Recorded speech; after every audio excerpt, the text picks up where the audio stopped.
What would happen if you decided to sell your music school? What is it worth? How do you find a buyer? And what would you do next? On this episode of Rock School Proprietor Podcast, we give you all the answers. This is part 2 of our series with Ensemble Performing Arts, a company that operates over 100 music schools purchased from independent studio owners. Today, I'm talking with Ensemble founder Jeff Homer. Jeff shares how Ensemble evaluates schools and what the acquisition process looks like from start to finish. He also shares how Ensemble maintains each school's legacy and community connection after a sale, and what sellers can expect when they decide it's time to transition ownership. Selling might not be on your radar, but Jeff's advice is great for any studio, because a studio that's attractive to a buyer inherently means that it's well-run and profitable, and that's what we all want. Stay tuned.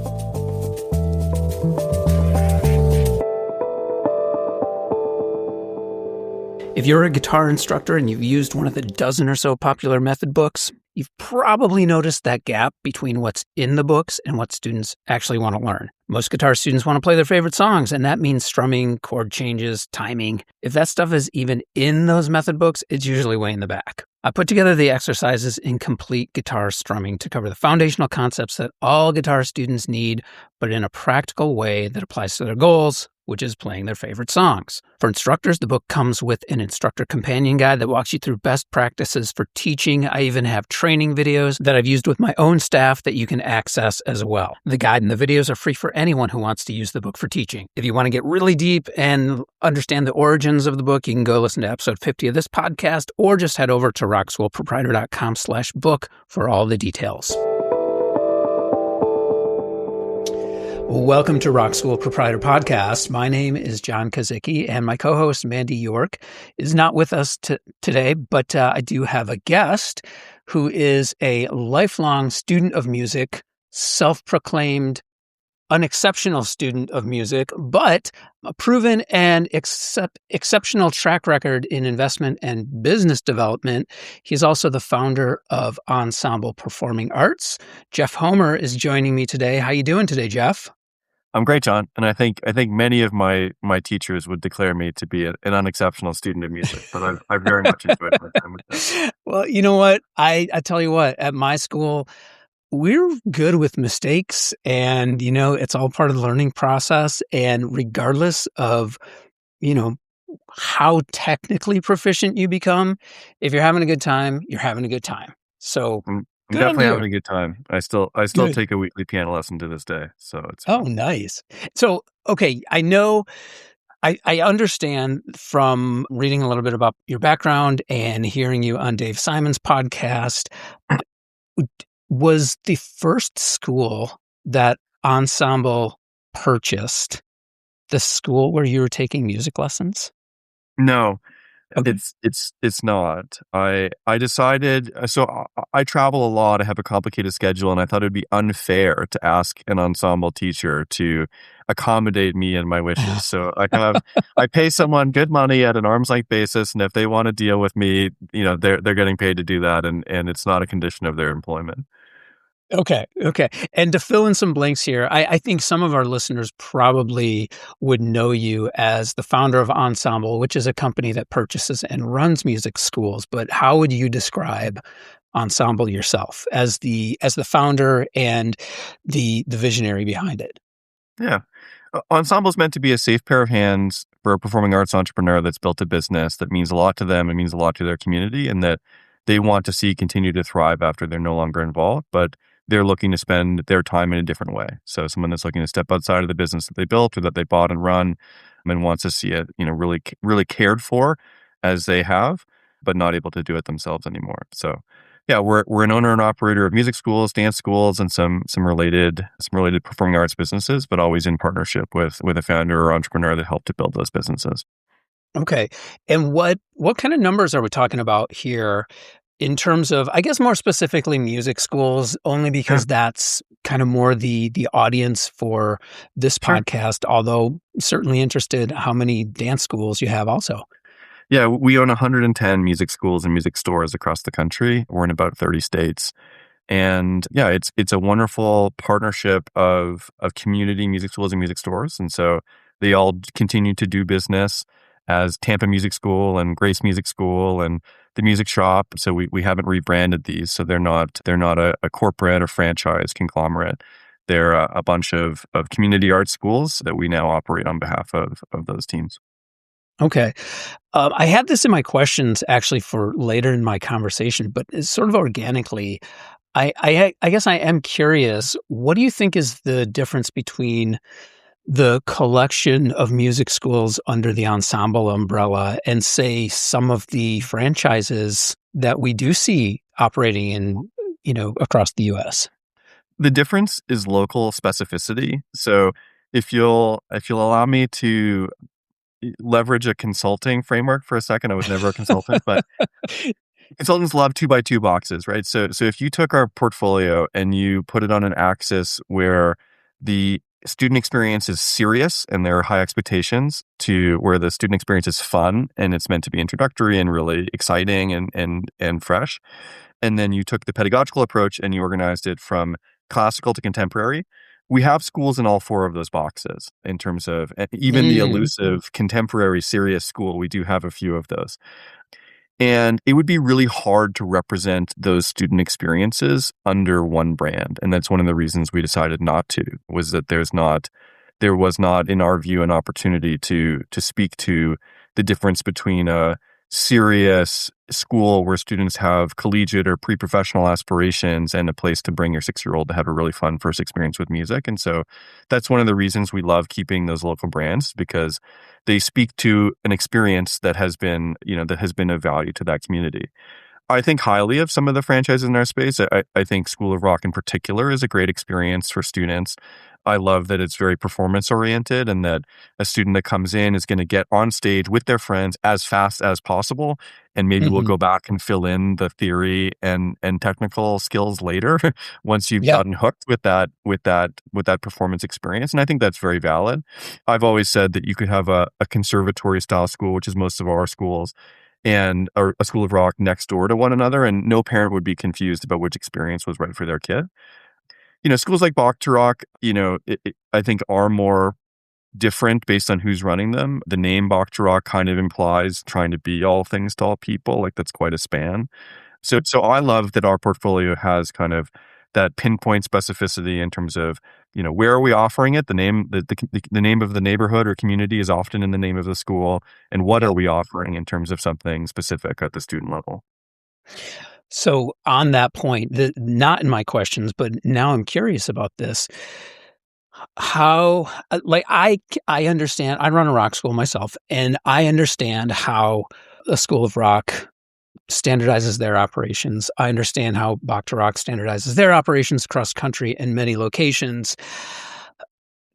But you are not really doing that from necessarily the user experience or the student experience. So what are you focused on? Because you have to standardize the back end in some way, correct? So So talk on that. My pitch to the very first entrepreneur that sold me a music school here in Louisville, Colorado, was, she looked at me and said, I love that you are a student, that you're passionate about music, but obviously you have no business in a classroom. I'm not qualified to teach a student, especially relative to the faculty that was there. That's very impressive.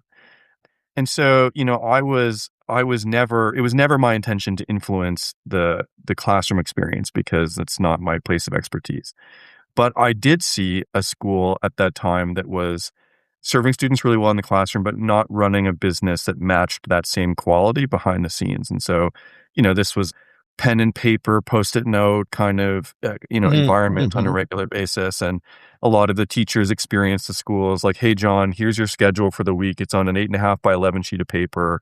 Please, check off every student you see. Someone in the office will use their index finger to count up the number of check marks on your paper, and will cut you a paper check for your pay at the end of the week. And I'm thinking, like, yes, this is 2018. We can do better than this in terms of the operational experience of the school. So I've always thought of myself, and then later Ensemble, when that became a thing. That Ensemble was not the name of the strategy for school number one. But when we've built this platform, what we've always sort of had this vision for is being a world-class back end for a performing arts business that does all the boring things, the what I call the 10 p.m. tasks, the things you do after the students have gone home for the day, does all of those things well and leaves the front end experience as untouched as is possible because generally these schools are really good at serving students. That's not where they need our help. They need our help with payroll and compliance and IT and HR and finance, like accounting and tax and all those sorts of things that are not that are rarely the passion of a music school entrepreneur. Yeah. Yeah. So, and that kind of hits on one of my questions, which was going to be, what was it that you saw because my understanding is this was kind of your vision to get involved in a kind of community-based business was sort of like a side hustle plan for Mhm. you, correct? Yeah, But there's got to be something that you saw in a music school that made you think like, yes, this is scalable, correct? absolutely. Yeah, so yes, I was working for a family investment office here in Denver. So my career up to that point had been in investing. I worked for large institutional investment firms. Often the work that I did there was in partnering with growing small and mid-sized businesses where the thing that they did, whatever product or service that they did, that they served uniquely, they were really good at. But they as they grew, they needed kind of that scaffolding or that infrastructure to support a growing business built for them. And that infrastructure is really similar from business to business. So I got a few repetitions at kind of helping to scale a smaller mid-sized business where there was something unique that they did that was really in demand. So I was working for a family investment office, and what had happened was I'd gone from working, for a large investment firm in New York City where the work expectations are you're there 90 hours a week and there's not a lot of time for other things, notwithstanding that I was also taking drum lessons when I lived in New York.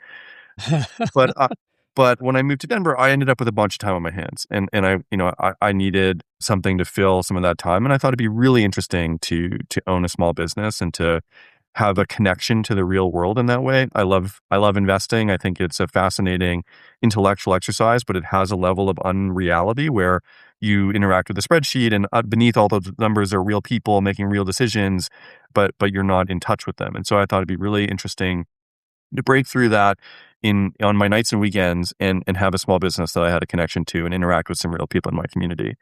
And so I started just really naively looking around and seeing what sorts of businesses were even for sale in the Denver metro. And I was really fortunate to come across a music school, and it's sort of a number of things clicked for me. So my childhood music background and the fact that I'd taken a dozen years of piano lessons as a kid and in my high school and college choirs and these drum lessons I was taking in New York, I sort of always had the experience of being a student of music. So I knew why it was valuable. But then to answer your question about what was attractive from a business perspective, I started to think about, hey, I had the same piano teacher for a dozen years. Like this is a Mhm. sticky, long-lived customer relationship.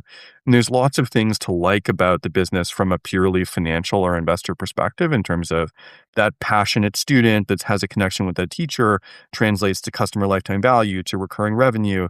And it feels, it's a business with high revenue quality, which is desirable.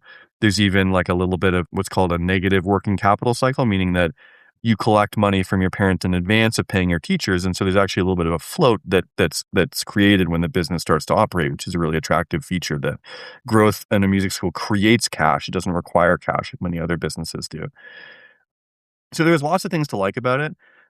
And the intangible one was just these are fun places to spend time. I mean, Mm. what a positive environment and how different from the sterile corporate finance environments that I'd been in the past. And so walking into the school in the afternoon and seeing the kids there and the music floating in the practice rooms and just the energy of the place was really exciting. And I wanted to be there. I wanted to spend more time doing that. And I was in a totally different mood driving south to my day job and north to my side hustle.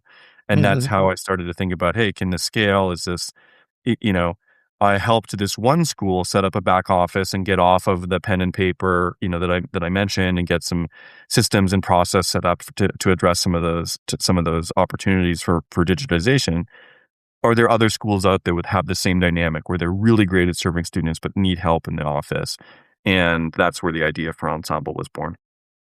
Did you know what that number was that you needed in terms of how many schools did you, Jeff Homer, need in order to scale to the point where you ultimately could quit the day job?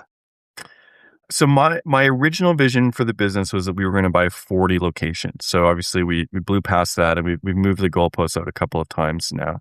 But 40 was the original goal, and I quit my day job after 5. Some of that was timing, annual compensation cycles and other things. Some of that was dumb luck. I quit in February of 2020, so that was an auspicious time to quit one's well-paying day job to run a kids activity business. And although we had 5 locations, like they were not large locations. This was still a very small business at that time, and kind of tenuous. But I was really glad that I was able to fully invest in navigating the business through COVID and getting reopened, and making sure our students were served and our staff stayed employed, and all those sorts of good things. But yeah, so bought the first business January 2019, bought 4 schools in 2019, added a 5th in January 2020, quit in February 2020, COVID in March 2020. So, what, being that you now have a lot of experience with music schools in the trenches, meaning on the back end, not not the not the teaching, which we established, but what what do you say are maybe signals of a well-run music school as you're kind of observing from the outside? Not even considering the financial stuff, but because I do want to get into your perspective as the buyer and that selling process, but any, green flags, as they say, Yeah. that kind of stick out when you see music schools. Yeah, I think a lot of the proof of the quality of the experience is in student longevity and other signals of that. So if I see a school with, hundreds of 5-star Google reviews, one, they're probably doing a great job of serving students, and two, they're doing a great job at getting their parents and families to be advocates for them in their community. And so, that suggests a high student base, which can only be achieved if you're delivering a great product. And it also suggests a lot of engagement with those families. If the website looks up to date and inviting, and makes me feel like I want to enroll there, and gives me a sense of the energy of that place, if I can sign up for lessons online, that's how a lot of parents want to engage these days. Sure, it's great that I want have that concierge experience and make sure the students match with the right teacher. But, can I at least book the trial first, or at least, see your schedule or see your teachers, and sort of get to a place where, today's parent is going to feel well served by what the school is doing. It's hard, unless you're on premise, to really assess, like, are these students making progress in their lessons, and that sort of thing. But yeah, I think most of these businesses are places where there's a lot of passion, and certainly no shortage of pedagogical talent. And what I'm looking for is just, can I discern that from the way you represent yourself to the outside world, and is that coming through in a way that's going to resonate with today's mom or dad? And what about similar traits in owners or personality types? Or is there Yeah, anything that kind of makes you think like that person's got it together?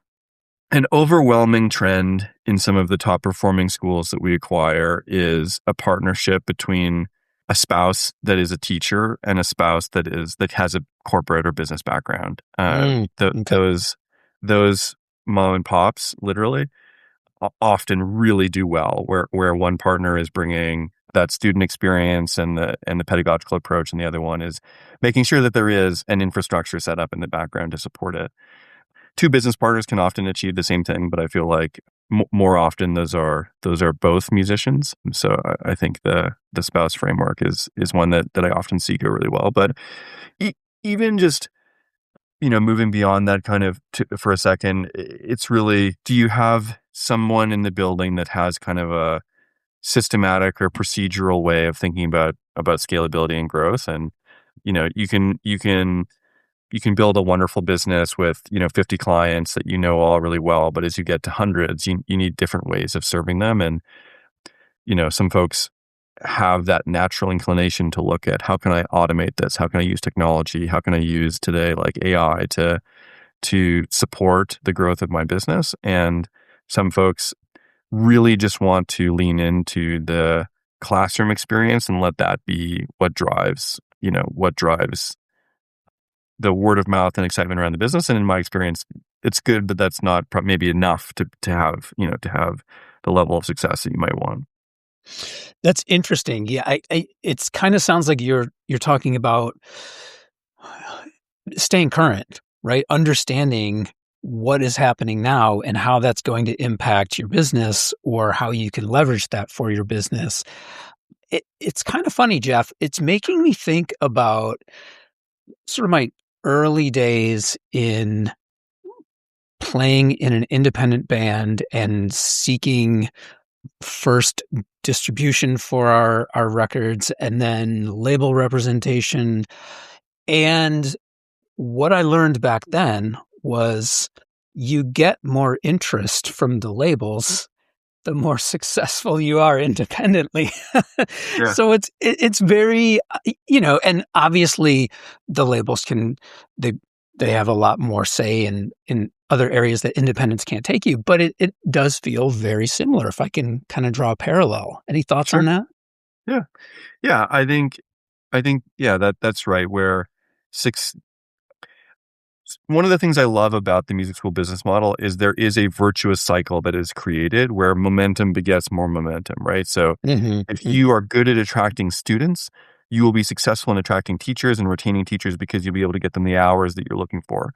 If you get a Yeah. reputation for being a great place to work and you're able to attract and retain the best teachers, not only will your student retention be better, but that's going to be a mutually reinforcing success cycle. And there's lots of similar examples I could give you where, yeah, a little bit of momentum starts to go a long way. And Okay. yeah, some of what I was referring to is just using technology to make sure that scalability enhances the student experience rather than becomes, a headache for whoever's trying to run the business. Yeah. Yeah. Okay.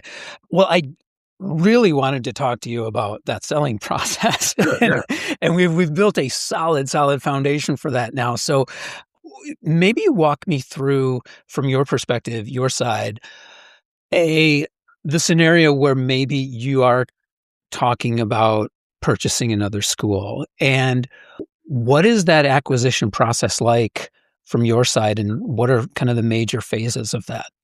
Yeah.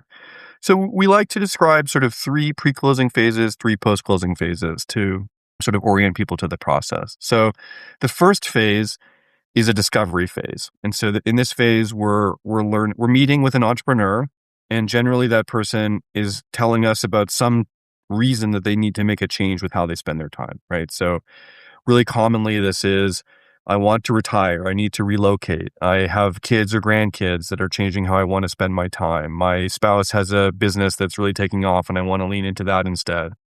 2 business partners and one of them wants to exit, that sort of thing. So there's some catalyst for the conversation that's rarely are people just sort of generally interested in selling their performing arts business. They're Mm. usually arriving at some kind of life milestone. And we're getting to know them and we're getting to know their business and a little bit about the financials. And that's all kind of during the discovery phase. We tell them about us, they tell us about their business. We talk about this commitment that we want to make to sustaining and being a steward of the business that they built and really carrying it into the next many years, largely as it is today. The end of that first stage is a letter of intent, or LOI is a kind of common abbreviation for that. And it's basically a letter from us or any buyer that describes the proposed terms of the transaction. So there's a valuation, there's a purchase price, we're talking about who's going to be the key leadership of the school going forward. Often that's like the existing front desk manager, or a key teacher, so somebody from in the business that we've selected based on the seller's recommendation, obviously, that we think would be a great leader of the business, and kind of it outlines all the things we would need to do to get to closing. It's often in 4 or 5 pages long. If the seller finds that acceptable, we move into the second phase, which is due diligence, or like trust but verify, right? So we're going to assume that everything you told us was true, but we're also going to check. So we're going to do a little bit more digging with financials. We're going to work through, sort of a legal and contractual history of the business. And this is not the most fun part, but it's necessary to get through the process. And it usually takes about 6 or 8 weeks. And it's not, we understand that people are trying to run their business and it's not a full-time job, but yeah, we're trying to make this as easy as possible, but there is some friction needed to get that done. in that process, we're often talking to like the seller's landlord or negotiating a lease for the business, as well as definitive documentation like a purchase contract and employment agreements for the key employees going forward and all that kind of thing. The third phase is sort of the immediate pre-closing period where we're going to we're close. We just have this punch list of stuff that needs to get done. And we're going to work really hard and really intensively to get this over the finish line in the next like 5 to 7 days. So there's a lot of paper flying back and forth. There's checklists but there's a really collaborative effort around getting the business closed. Then there's the partnership, right? So we're closing. We deliberately don't put this at the end of the timeline. This is in the middle of the timeline because we want sellers to understand that there's some post-closing help that we're going to need from them to make a successful transition. So this includes us, coming in person and talking to staff and telling them about Ensemble and why this is going to be such a great opportunity for them. That messaging is really focused on continuity. So when we're meeting a new staff member for the first time, we're going to say, hey, we bought this business because we love it. This is a wonderful place to learn music and you are a really important part of that experience. And so we're keeping your students, we're keeping your pay rates. Don't worry, kind of nothing is changing in that respect. Where you might see some changes are, we're going to have this new, online solution for payroll, or, we're going to offer health benefits starting at 30 hours a week. And we have minimum essential coverage options for you, even if you're not at 30 hours a week. We offer a 401k to all of our employees. So there's a conversation about benefits that's usually an enhancement for the staff. But really, it's first and foremost a commitment that they're safe and that we're going to be investing in them, and that, we're telling them, hey, this key person, teacher, or the front desk manager is going to running the school going forward. You know them, you trust them, it's going to be okay. And so we're going to having a really safety focused message. And we're also frantically, doing a platforming, right? So we need to make sure that that everyone gets paid and that all the money's flowing correctly and that the utility bills go to us instead of to the seller. And so there's a flurry of activity on kind of the initial integration. So that's phase one post-closing. Phase two post-closing is okay, everyone feels closer to business as usual. We're learning about the business. Maybe we're looking ahead. When is the next recital? When's the next show? What are we preparing for? What do we need to be prepared to support on our side? And then phase three is when we truly get to that business as usual. And if the seller is leaving, which they often are, they're on their way to their next thing. And if they're staying on to teach or to take on some other role, they're in that role and they're in sort of a steady state sort of transition. And from stage one to stage 6 there, something like 12 weeks is kind of as fast as it can go. And we're happy to talk to people over years. But if both parties are invested and committed and working hard, we can get done in about 3 months. So are there any common maybe sticking points or areas in that process where it might slow down? Yeah, I would say a couple of areas. Landlords are often a really challenging part of the process. Their building is Tell me already about leased. it. Their building is already leased to somebody, and while Ensemble is sometimes a positive, right? Large, credit-worthy national tenant, sometimes that's Yeah. desirable. They're not in a hurry to help us out, and sometimes that can be its own challenge. And then there's just sort of the competing demands of needing to run the business while also trying to work through a transaction. And so things can go slow if, it's a busy time, or we get into, I got my recital next weekend. I can't work on this week. Or so, life getting in the way and landlords getting in the way are probably the two most common, challenges in terms of getting to finish. It sounds like, and I know this is part of your commitment from Ensemble to these schools, that you want to maintain the integrity of what that school is all about. You want to maintain the culture. It sounds like you do a lot to make sure that the instructors and the staff that are currently there aren't worried about this change. At my school, we talk about when we're handing off tasks, like between admin staff or myself and admin staff, and then maybe to our instructors. Where do you see batons being basically handed all to Ensemble and then still staying within the school that you're purchasing? It's a really great question, and I love the framing of that. So the student care baton, customer service, pedagogy, classroom approach stays at the school. Mhm. The batons that nobody is looking for, the payroll, finance, accounting, tax, HR, IT batons, they go to Ensemble, Yeah. and they're really happily passed off. And the ones that are still held by both parties are often the marketing and the teacher recruitment pieces. So marketing, we don't have one brand voice, right? So we have all these unique local brands that we do business as. And so Ensemble can't do marketing for you on a purely done for you basis. We need, photos of your building and photos of your experience and photos from your show and, some thought around like what your brand voice should be. And we can provide resources, especially on the technical or digital sides to do great Google ads or those kinds of things. But we need partnership in the marketing arm, and a lot of times they want that, right? That's an important part of maintaining that brand identity. So marketing is a key partnership, both hands on the baton. And the other is teacher hiring. So we have a 6-person recruiting team that's a huge advantage for us in terms of making sure our schools are staffed with wonderful folks that are providing great experiences for our students.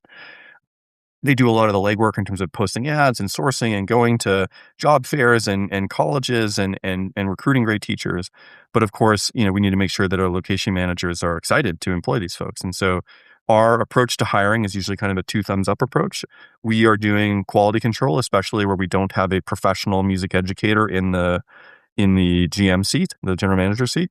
And the local manager is saying, yes, I want to work with this person and they seem like a good fit for my culture and I like them and I want to work with them. And so those are kind of the key partnership areas.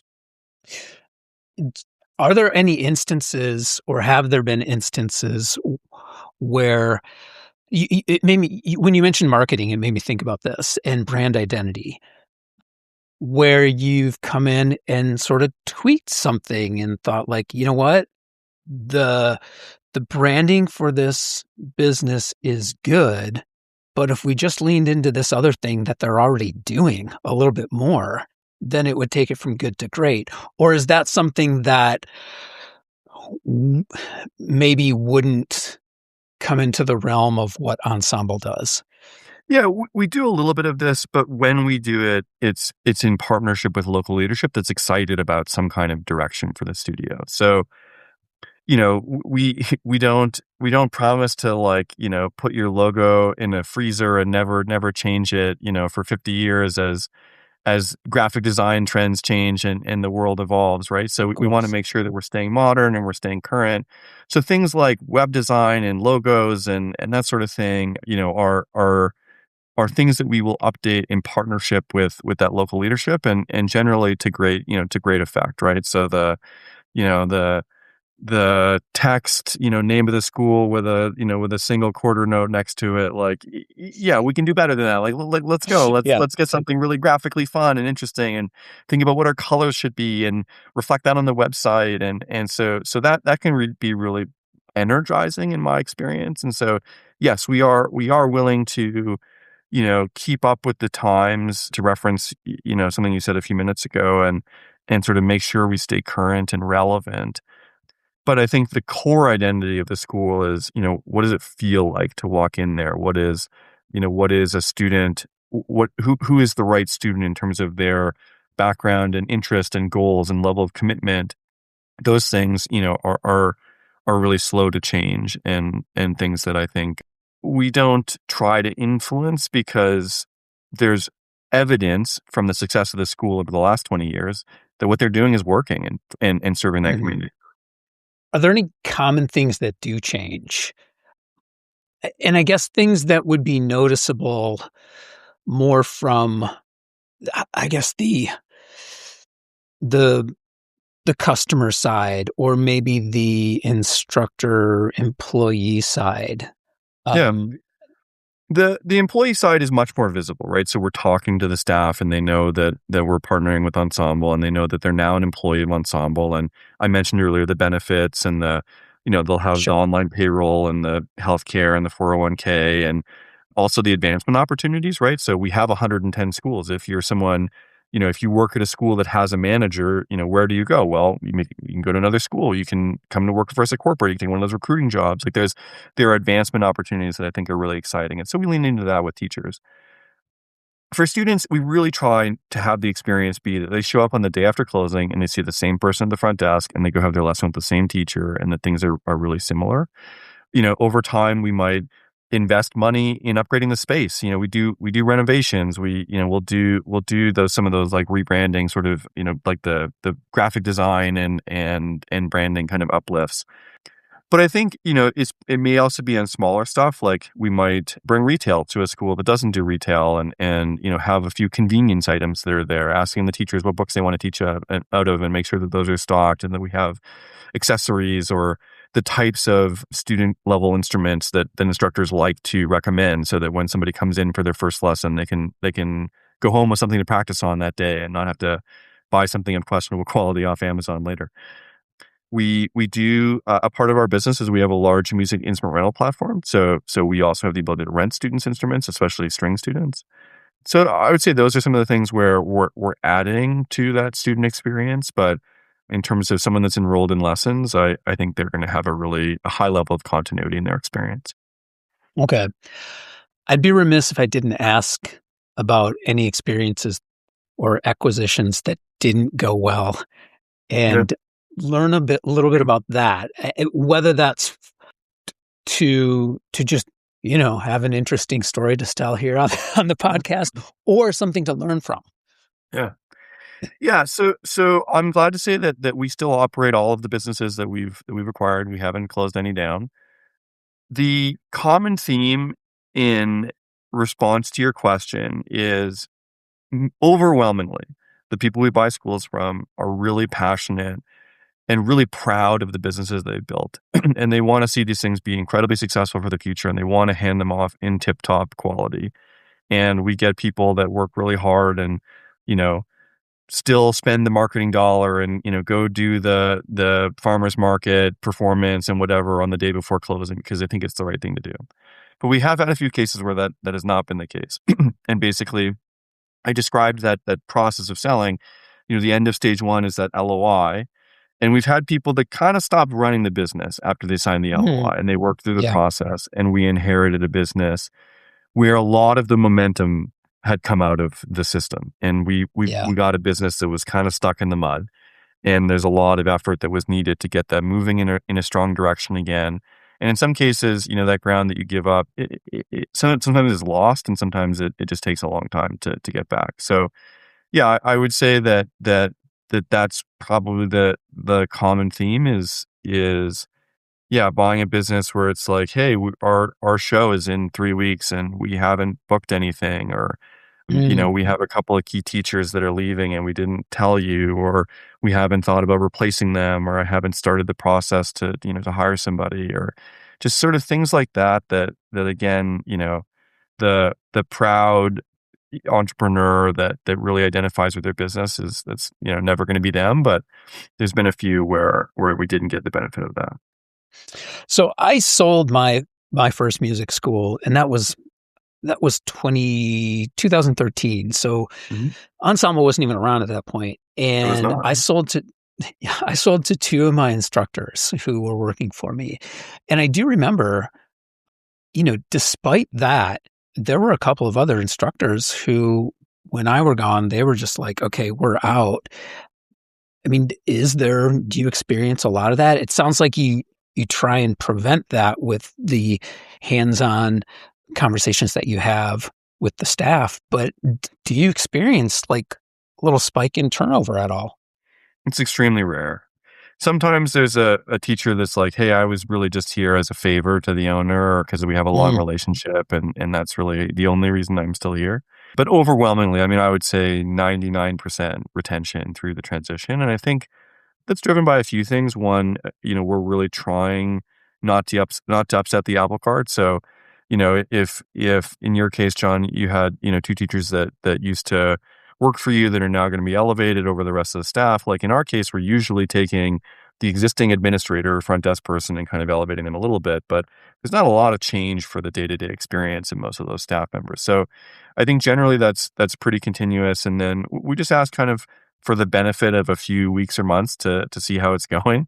And usually I think people find that they settle right back into where they were, and maybe their schedules are a little bit fuller because we do think we're really good at marketing, and so we can help to build their student base and make sure they're earning lots of money. We can again give them those benefits that they're maybe not getting elsewhere, and we find that that's generally sufficient to retain the overwhelming majority of the folks that we meet via acquisition. As someone who sees the engine of many music schools, what do the best run schools do that you think most music schools or a lot of music schools maybe aren't doing? I have two things that come to mind right away. The number one thing that is underappreciated or underinvested in is paid marketing. So the most common marketing budget we see for a school is zero. And the next most common is some, like I know I'm supposed to spend some money on marketing, but I don't really know how much or even how to think about whether my budget should be $1,000 or $5,000 or $10,000. Like that's not a framework that a lot of school owners have. And of course it comes out of the family budget. And so it's a hard choice to make. But, a student, because of that, when we went all the way back to the start of the conversation, what I like about music schools, what's attractive about them from a business perspective, high customer lifetime value. That student that's going to stay with you for 2 or 3 years is really valuable, especially when you get their brother or sister, neighbor, cousin, whatever. And so the value of an acquired student is thousands of dollars. And, at Ensemble, we can consistently generate leads for like $50 to $60 a lead, and we can convert those leads to students at like 30 to 40%. And, your mileage may vary, but not so much that you aren't creating a couple of students for a few $100s per that are worth thousands of dollars in lifetime value. And there are just not that many opportunities in business to spend a couple $100 and make a few $1,000s. And I don't know why my, peer music school owners don't invest more in marketing, but it's usually the first thing we do. Come into a new school, great, we're here. We're deploying our digital marketing strategy, and we're spending a lot more money on Google Ads. And the second thing is a bit more nebulous, but it goes back to what you said earlier about kind of keeping up with the times. Like, is there a modern approach to running the business, and has the way of running the business scaled with the business as you've gone from 50 students to 500 students? And technology and people and process and I guess one reflection of that is how important is the owner to the day-to-day functioning of the business. I love seeing schools where the front desk is empowered to make decisions, and families can get answers right away. Hey, I have this problem, can you do this for me? Not I have to call the owner, or sorry, I'll get back to you, but yes we can, or no we can't, and I can get a decision quickly, and that customer experience is good. And so I think, that really comes down to, whether there's a kind of a continuous learning or professional development ethos in the business that leads to a desire to keep up with, with whatever is cutting edge for small business at that time.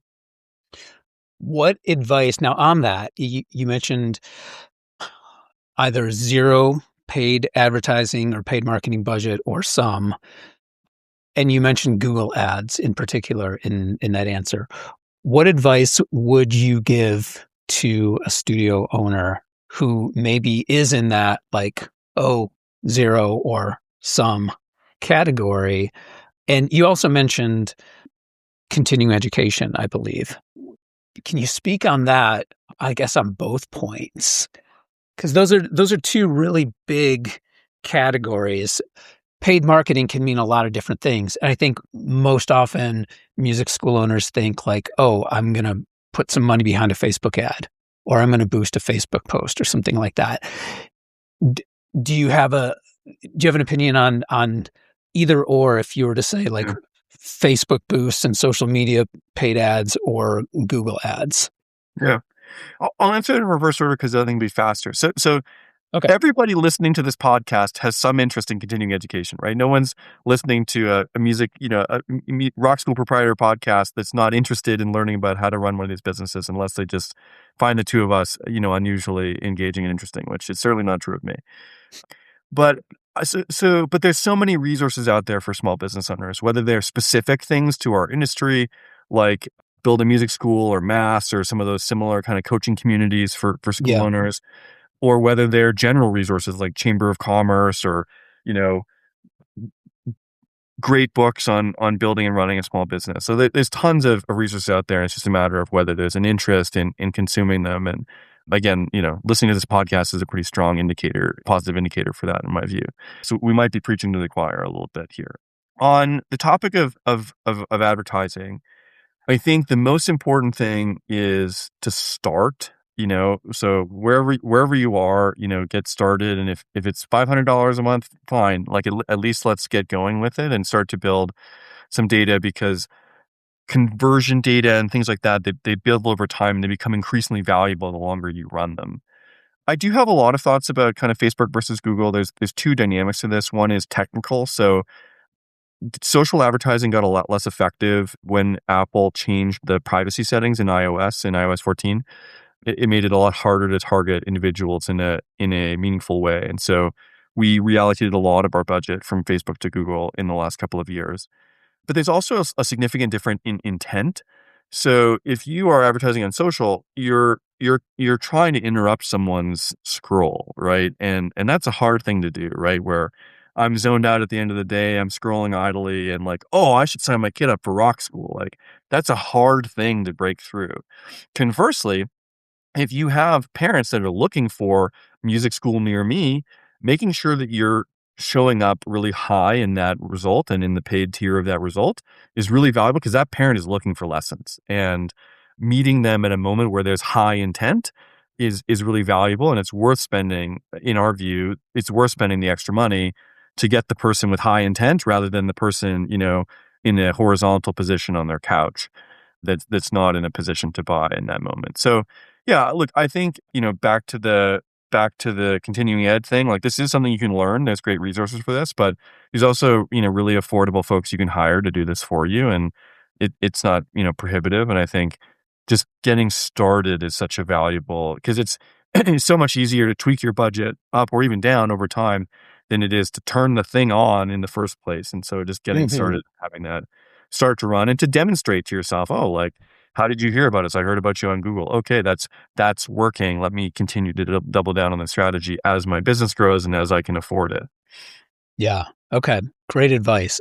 I actually didn't know that about the Apple settings and the social ads, but that's, fantastic advice. So for a school owner who is listening and they might be curious in speaking with you or someone from your team, what's the first steps they should take to reach out to Ensemble? Or even maybe before that, what are some steps that they should maybe be doing before they even reach out to Ensemble? Yeah, I love that question. So I have two recommendations for everyone that thinks selling might be in their near to medium term future. The first is to think about the way that your business is going to look via the financials on paper. So many of us in the small business world are guilty of running a lot of personal expenses through the business. Oh, this trip, oh, this thing, this, my home renovation, my nanny's on the payroll. Like we see it all, but it's really much more helpful if it's not there. So committing to kind of like running the business in a clean fashion and being able to demonstrate the value and the profitability of the business is super valuable. So just understanding that someone, whether it's me or somebody else, is going to be looking at your financials in the next couple of years and thinking about what they will see when they look there, is important. And, some things that are high ticket or whatever, yeah, we can sort that out and we can add that back and it's no problem. But, if you're telling me that you went to the grocery store and, some of it was snacks for the school and some of it was groceries for your family, it's going to be really hard to figure out after the fact, what portion of that is actually a personal expense. The other recommendation that I make is, if you're thinking about exiting the business or selling, start by half measures by really empowering some of the staff in your building to let you take that half step back and be home for dinner or be out of the school on the weekend or take that vacation, because it will make the business more transferable, right? So if your staff can work independently of you, can run the business when you're not in the building, that's a business that's going to be more attractive to acquire. And it's also going to be an immediate upgrade to your lifestyle. So if you're thinking about retirement, well, the halfway there is make sure you have a great manager that can allow you to make sure, like I said, that you're home for dinner, or you can take the vacation or that other thing. So those are my two pieces of advice for folks that are thinking about exiting the business. Getting in touch with us is really easy. We're on the web at ensembleschools.com. We have a bunch of resources for sellers. So there's a whole section of our website oriented for school and store owners and gives lots of information about who we are. There's some testimonials from folks like you that have sold the business to us, and there's some resources about valuation and how to think about that, and there's ways to get in touch with myself and our team. So that's definitely the best place to start. Yeah, and we did speak with Amy Nunez from your team on an episode, and she said the same thing about when we were talking more about exit strategy, and we dubbed the term vacation strategy as kind of the way to think about that in more of a short term. So, well, Jeff, this has been incredibly enlightening. I appreciate you taking the time, and I think there's so much gold in the conversation that we just had for any of our listeners. So thank you again. If there's any other parting thoughts, I think you sort of wrapped it up in that last one though, huh? Yeah. Okay. No, I really appreciate the time. And look, it's been an incredible privilege to partner with these 100+ school owners. And I think we've done a great job of supporting and sustaining their vision for their businesses and their community. I'm really proud of that. And we'd love to partner with more folks in the future. All right, Jeff. Well, I appreciate it. And that'll wrap it up for this episode of Rock School Proprietor Podcast. We'll see you next time. If you have topic suggestions or questions, please contact us at info@rockschoolproprietor.com. We'd love to hear from you and hear suggestions for future shows. We've put together some free resources for teachers and studio owners over at rockschoolproprietor.com and a private Facebook group called The Modern Music School. Please join us over there. On social, I'm at rock.school.proprietor on Instagram and John Kazicki on both LinkedIn and Blue Sky. Your ratings and reviews on Apple Podcasts and Spotify are always appreciated. And if you enjoyed the show and gain insight from our conversation, then we count that as a win. All we ask in return is that you pay it forward, and please share the show with someone you think needs to hear it.